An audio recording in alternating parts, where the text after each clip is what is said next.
Audi A6 izģērbās kloķvārpsas skriemelis, liekam jaunu, bišķiņ jāpajauc te priekša nost, lai normāli kaut ko varētu samainīt.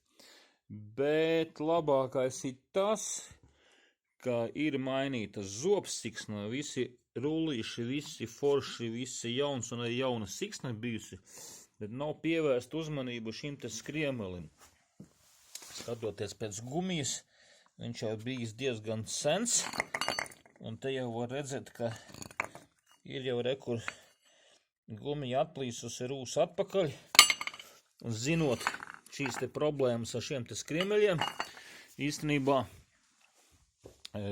ieteikums, ja kāds kaut ko skrūvē šādam te dampim, un ne tikai šādam, būtu vēlams pievērst uzmanību šiem te gumijas sastāvam, jo te, ka viņš izjauk uz ceļa, ir diezgan nepatīkama situācija, un nomainīt ātri te arī neko nevar.